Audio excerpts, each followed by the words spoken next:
Apa yang salah dari undang-undang ini? Ini agak teknis hukum ya, Sobat Era sekalian. Yang salah adalah undang-undang itu disahkan langsung diterapkan kepada hakim-hakim konstitusi yang sedang menjabat. Itu soalnya. Seandainya tidak diterapkan pada hakim konstitusi yang sedang menjabat, maka sah masa peralihan ini yang tidak ada relevansinya dengan dia diterima. Ini seorang warga negara bernama Gatot Nurmantio, ada juga Partai Umat yang mempermasalahkan presidensial threshold, ditolak legal standingnya, katanya nggak ada hubungannya.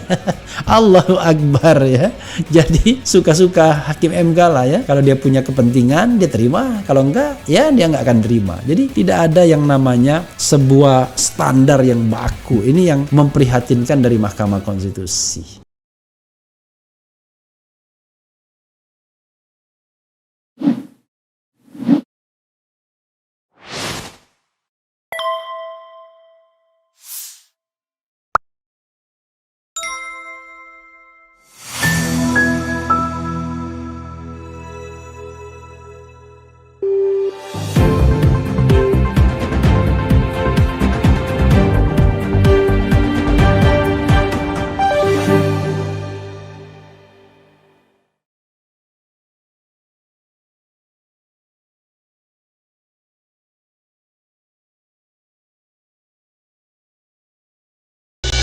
Tapi engkau khalifah dari khalifah, kau dinaungi, kau diselamatkan.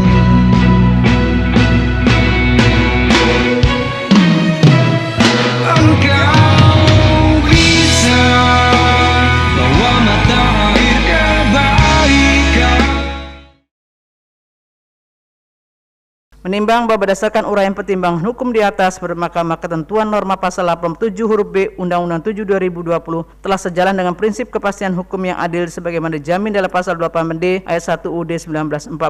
Oleh karenanya, dalil permohonan pemohon sepanjang mengenai pasal 87 huruf B Undang-Undang 7 2020 adalah tidak beralasan menurut hukum. Menimbang bahwa selanjutnya Mahkamah akan mempertimbangkan permohonan pemohon mengenai pengujian konsultasi pasal 87 huruf A Undang-Undang 7 2020 sebagaimana telah diuraikan sebelumnya. Ketentuan aku adalah aturan peralihan yang mengatur mengenai jabatan ketua dan wakil ketua Mahkamah Konstitusi. Selengkapnya pasal 87 huruf A Undang-Undang 7 2020 mengatur hakim konstitusi yang saat ini menjabat sebagai ketua atau wakil ketua Mahkamah Konstitusi tetap menjabat sebagai ketua atau wakil ketua Mahkamah Konstitusi sampai dengan masa jabatannya berakhir berdasarkan ketentuan undang-undang ini. Menurut pemohon, ketentuan aku bertentangan dengan pasal 28D ayat 1 UUD 1945 dan mengakibatkan ketidakpastian hukum karena ketentuan pasal 87 huruf A Undang-Undang 7 2020 bertentangan atau tidak selaras dengan ketentuan pasal 4 ayat 3 Undang-Undang 7 2020. Dalam hal ini pasal 87 huruf A Undang-Undang 7 2020 mengatur hakim konstitusi yang saat ini menjabat sebagai ketua atau wakil ketua Mahkamah Konstitusi tetap menjabat sebagai ketua atau wakil ketua Mahkamah Konstitusi sampai dengan masa jabatan berakhir berdasarkan ketentuan undang-undang ini. Sementara itu pasal 4 ayat 3 Undang-Undang 7 2020 mengatur ketua dan wakil ketua Mahkamah Konstitusi dipilih dari dan oleh anggota Hakim Konstitusi untuk masa jabatan selama 5 tahun terhitung sejak tanggal pengangkatan ketua dan wakil ketua Mahkamah Konstitusi. Menimbang bahwa setelah mencermati rumusan pasal 4 ayat 3 yungto pasal 87 huruf A Undang-Undang 7 2020 secara sistematis Mahkamah memahami bahwa Undang-Undang 7 2020 mengubah periodisasi masa jabatan ketua dan wakil ketua Mahkamah Konstitusi. Pada era Undang-Undang 24 2003, satu periode masa jabatan ketua dan wakil ketua Mahkamah Konstitusi adalah selama 3 tahun. Pada pasal 4 ayat 3 Undang-Undang 24 2003. Kemudian satu periode masa jabatan diubah menjadi 2 tahun 6 bulan. Pada pasal 4 ayat 3 Undang-Undang 8 2011 dan terakhir diubah menjadi satu periode adalah 5 tahun. Pada pasal 4 ayat 3 Undang-Undang 7 2020. Perubahan periodisasi menjadi 5 tahun demikian dirumuskan menjadi substansi pasal 4 ayat 3 Undang-Undang 7 2020 yang berlaku sejak tanggal Undang-Undang Aku diundangkan. Pemberlakuan aturan baru tersebut menimbulkan masalah hukum berkenaan dengan masih berlaku atau berlangsungnya jabatan sebagai ketua dan wakil ketua Mahkamah Konstitusi yang jabatan demikian diemban diperoleh berdasarkan Undang-Undang 8 2021. Permasalahan tersebut dijawab pembentuk undang-undang dengan mengkonstruksi konstruksi ketentuan peralihan berupa pasal 87 huruf A Undang-Undang 7 2020 yang pada pokoknya mengatur bahwa ketua dan wakil ketua yang terpilih sebagai ketua dan wakil ketua berdasarkan Undang-Undang 8 2011 dan masih menjabat sebagai ketua dan wakil ketua pada saat Undang-Undang 7 2020 mulai diberlakukan, maka yang bersangkutan tetap menjabat sampai dengan masa jabatannya berakhir berdasarkan ketentuan undang-undang ini. Namun menurut Mahkamah, ketentuan demikian memunculkan kemenduaan makna atau ambigu karena adanya penggunaan frase masa jabatannya. Frase masa jabatan yang disebutkan Undang-Undang 7 2020 ternyata dipergunakan dalam dua arti atau konteks, yaitu masa jabatan sebagai hakim konstitusi dan masa jabatan sebagai ketua atau wakil ketua Mahkamah Konstitusi. Tidak adanya penegasan arti atau konteks masa jabatan mana yang diacu oleh pasal 87 huruf A Undang-Undang 7 2020 telah menciptakan ketidakpastian hukum dan karenanya bertentangan dengan UUD 1945. Selain karena persoalan ambiguitas di atas, ketentuan pasal 87 huruf A Undang-Undang 7 2020 tidak sesuai dengan amanat pasal 24C ayat 4 UUD 1945 yang telah dengan tegas menyatakan ketua dan wakil ketua Mahkamah Konstitusi dipilih dari dan oleh hakim konstitusi. Oleh karenanya, ketua dan wakil ketua Mahkamah Konstitusi tidak dapat langsung menjabat tanpa melalui proses pemilihan dari dan oleh hakim konstitusi. Dengan demikian, proses pemilihan ketua dan wakil ketua Mahkamah Konstitusi harus dikembalikan pada esensi pokok amanat pasal 24C ayat 4 UUD 1945. Berdasarkan pertimbangan hukum di atas, Mahkamah berpendapat dalil pemohon berkenaan dengan pasal 87 huruf A Undang-Undang 7 2020 beralasan menurut hukum atau dengan kata lain pasal 87 huruf A Undang-Undang 7 2020 tidak lagi mempunyai kekuatan hukum mengikat sejak putusan ini selesai diucapkan. Namun demikian, agar tidak menimbulkan persoalan atau dampak administratif atas putusan akuo, maka ketua dan wakil ketua Mahkamah Konstitusi yang saat ini sedang menjabat dinyatakan tetap sah sampai dengan dipilihnya ketua dan wakil ketua sebagaimana amanat pasal 24C ayat 4 UUD 1945.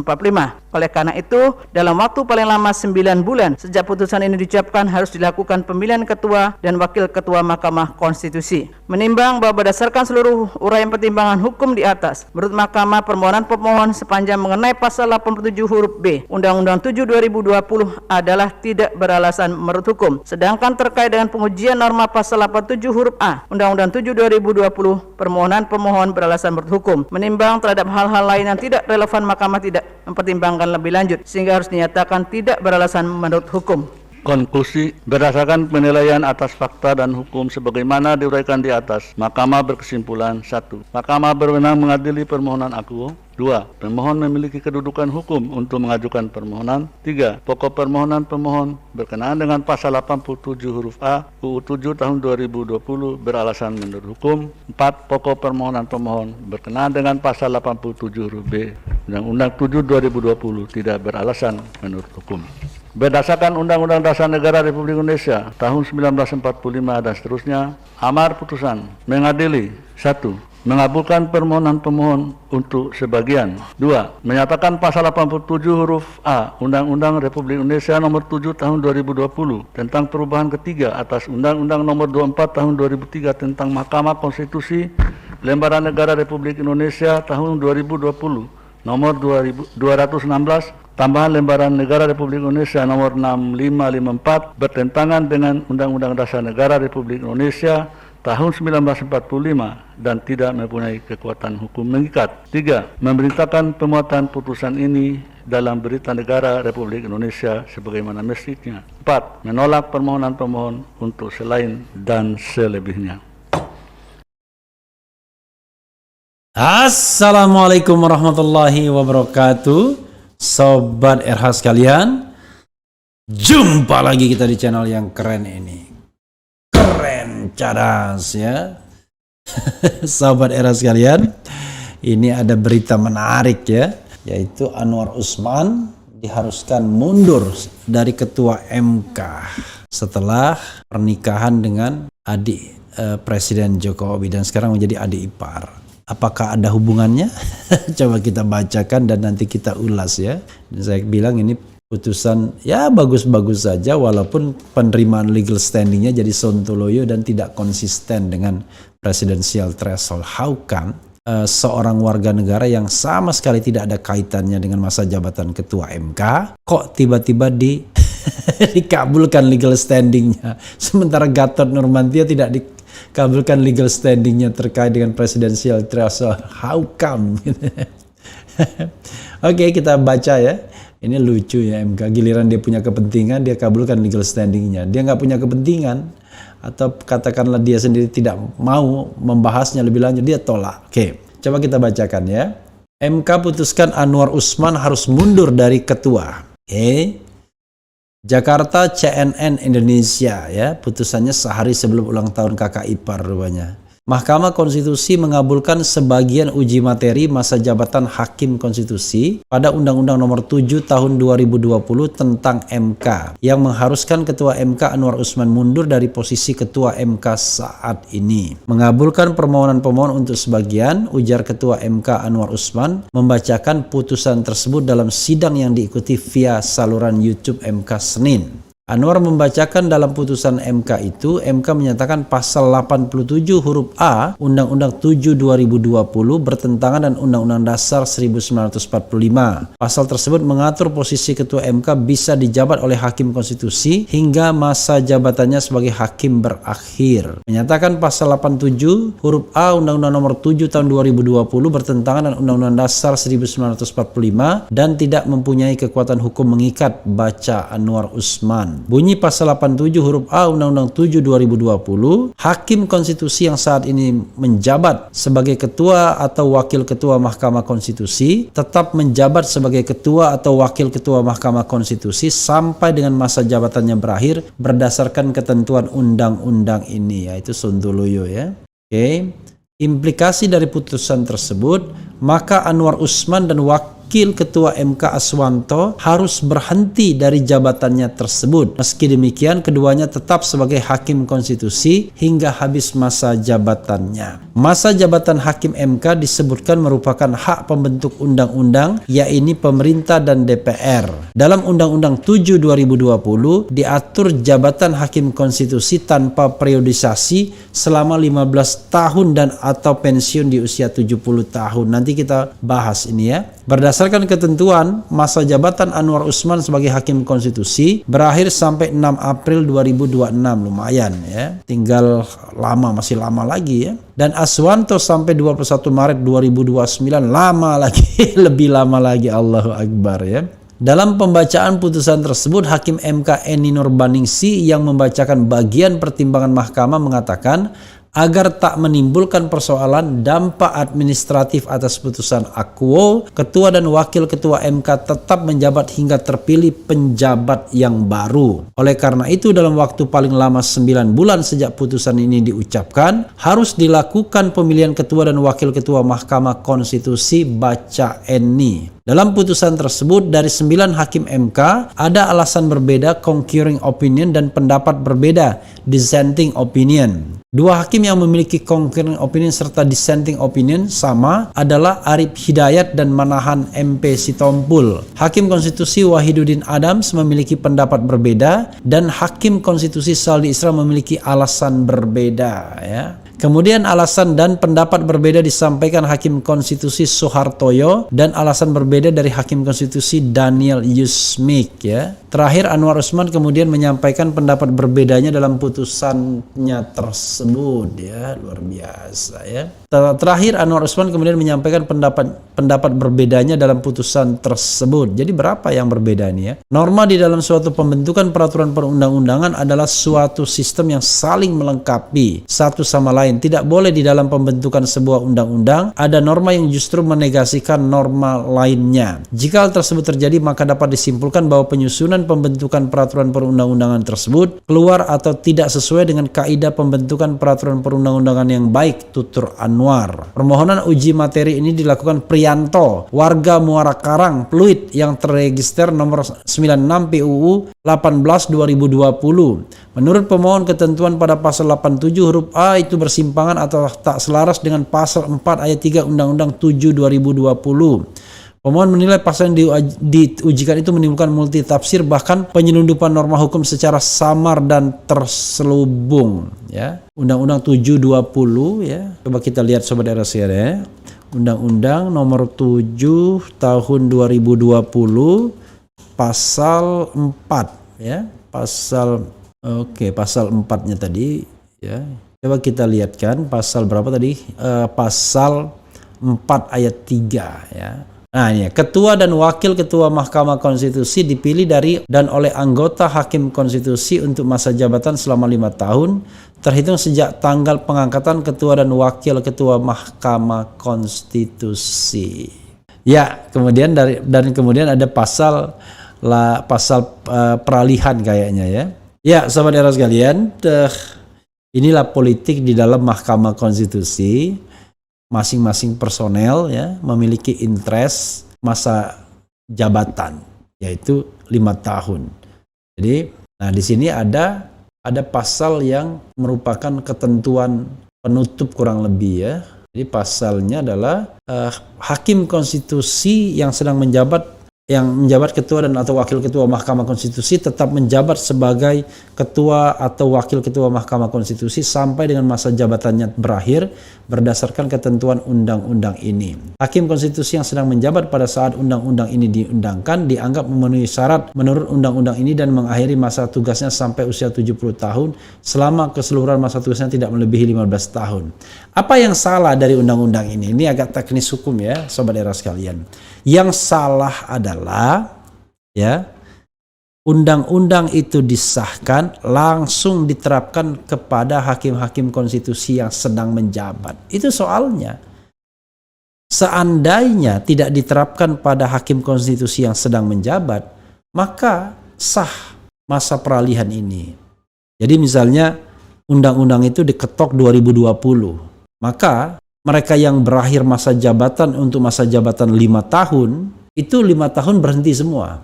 Termasuk ketua dan wakil ketuanya. Nah setelah itu baru dipilih hakim konstitusi yang baru, menjabat selama 15 tahun atau sampai usia 70 tahun. Itu logika yang benar. Kalau kita bicara tentang masa peralihan. Nggak ada tiba-tiba logikanya adalah hakim yang sekarang ini menjabat sah sampai 70 tahun dan 15 tahun. Lalu ketuanya menjabat sampai habis. Iya, kalau misalnya dia baru pensiun 2026, ya dia menjabat sampai 4 tahun, 5 tahun lagi. Kalau dihitung dari tahun 2020, dia menjabat 6 tahun lagi. Sementara wakil ketuanya kalau dia dihitung dari 2020 baru sampai menjabat 9 tahun lagi. Nah, itu sendiri aneh dari sisi dari sisi pembentukan peraturan perundang-undangan. Harusnya kalau MK objektif, mereka membatalkan pasal tentang peralihan ini. Jadi harusnya ya pasal peralihannya ini ya, hakim konstitusi yang saat ini menjabat sebagai ketua atau wakil ketua Mahkamah Konstitusi tetap menjabat sebagai ketua dan wakil ketua Mahkamah Konstitusi sampai habis masa jabatannya. Kan begitu. Pengertian sampai habis masa jabatannya adalah masa jabatan 5 tahun ketika dia angkat. Ya, hakim konstitusi yang sedang menjabat pada saat undang-undang ini diundangkan tetap menjabat sampai habis masa jabatannya. Nah, itulah baru yang benar namanya. Dan ini adalah ilmu dasar bagi proses pembentukan peraturan perundang-undangan. Tapi segala ilmu itu kalah kalau dasarnya adalah kepentingan. Kita tidak tahu ya siapa yang melakukan lobby ini sehingga kemudian tiba-tiba DPR dan pemerintah itu memberikan perpanjangan masa jabatan bagi hakim konstitusi sampai 15 tahun. Tapi yang tadinya pensiun 5 tahun, tiba-tiba dapat 10 tahun lagi. Yang tadinya katakanlah tinggal 5 tahun lagi atau yang mau pensiun, tiba-tiba mendapatkan lagi perpanjangan dan lain sebagainya. Intinya adalah sampai 70 tahun atau 15 tahun menjabat. Nah ini yang merupakan ketentuan produk perundang-undangan yang tidak benar. Harusnya seperti sekarang nih misalnya ada perubahan konstitusi. Presiden Jokowi itu katakanlah menjabat, Presiden Indonesia boleh menjabat untuk masa jabatan menjabat 1 periode saja tapi misalnya 7 tahun. Kalau itu yang terjadi tidak berlaku pada masa pemerintahan Presiden Jokowi. Presiden Jokowi tetap berakhir 2024. Nanti presiden yang baru 7 tahun. Bagaimana kalau misalnya kita pendekkan masa jabatannya 4 tahun? Apakah Presiden Jokowi harus turun 2023? Kan enggak. Itulah logika yang benar. Itu satu. Biar kita ada pembelajaran hukumnya yang lurus dan yang benar. Yang kedua, sobat era sekalian, ini legal standing hakim MK ini enggak ada ukurannya. Yang dipermasalahkan adalah masa jabatan ketua dan wakil ketua Mahkamah Konstitusi. Ya kan? Ketua dan wakil ketua Mahkamah Konstitusi selama 5 tahun.